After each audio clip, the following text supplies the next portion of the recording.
So let's bring out our last storyteller for the first half, Beatriz.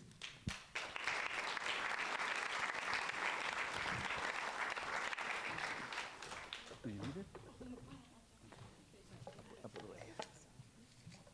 Oh, you want this one, right? Oh. Hello, how are you? It's hard to see anybody. So nice to see so many people. I'm shocked. So I'm a poet originally. I've been a poet most of my life. So I'm going to start with a little excerpt of a poem. And then I'll tell my story. Neither here nor there I stand. 1 foot on this side of the border, 1 foot on the other. Were I to have 3 more feet, I could easily place them in 3 more lands. Neither here nor there. Where am I? And people say, you are everywhere, multiple. You are fortunate. I respond, many carries the danger of becoming none. Invisible I stand.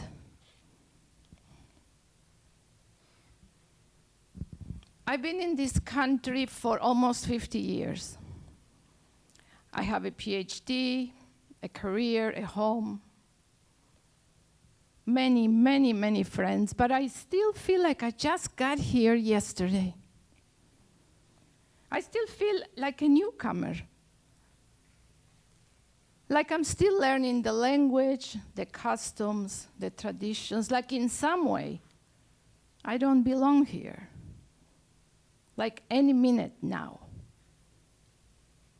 I'll be sent back home. I remember those last days in Buenos Aires and the first few days in New York. It was February 1970, summertime in the Southern Hemisphere.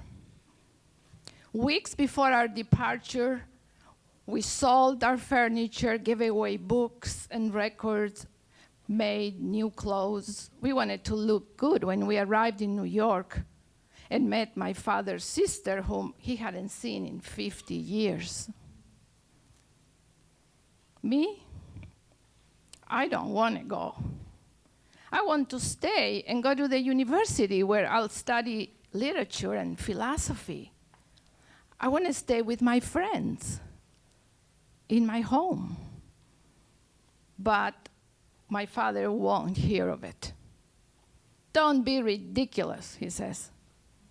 You're only 18. How can you stay here by yourself?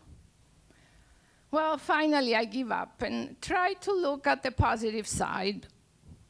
There must be a positive side, I think. The night before our departure, the neighborhood throws a big party. We sing and dance, we eat, and we stay up till the wee hours.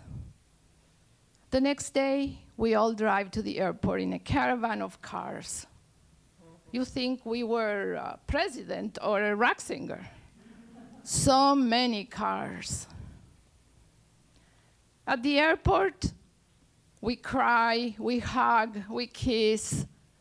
We're sticky from the heat and the tears. On the airplane, I see a sign when I sit, like the one back here. It says, exit. And I think, how do they know I'm going to a new country and I'm going to be an immigrant? They are wishing me éxito, which in Spanish means success. Then I see the sign everywhere. And I really, really dumbfounded. When we arrive at JFK, my aunt is waiting with a whole bunch of people. Of course, we never met. She lives in the Bronx in a high rise. I spent the first few days just looking out the window. I never seen so many fire trucks go by. I had never seen any fire trucks in Buenos Aires. I also see the fire escapes hanging from the buildings. You see, the week before I left, I went with a friend to see West Side Story. And when I see the fire escapes, I think any minute now, a bunch of guys are going to come down singing or fighting.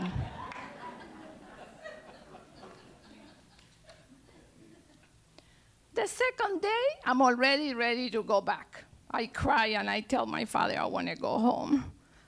He says, yeah, okay, we'll stay a little bit longer and then we'll go. Oh, I'm still here. One afternoon, a few days later, my aunt shows my father a heap of used clothes that she had collected from her Jehovah's Witnesses friends. My father flies in a rage. And then later, every day, they come and try to talk to us to convert us. Little does my aunt know that my father is a rabid atheist. And so we have to go. We have to leave. We can't stay there. We are going to California to live with my mother's aunt, whom we never met. It's been a long time since those days, more than 40, almost 50 years. I was then a newcomer with all the anxieties and questions of the newcomer. What am I doing here? Why did I leave my home? Will people like me? Will they understand me? Whenever I walk into a new situation, even today, I'm always very anxious. My heart beats just a little faster. My stomach knots. My armpits moisten. Will they understand me? Will they appreciate my intellect, my humor? Or will they focus on my looks and my voice, my accent?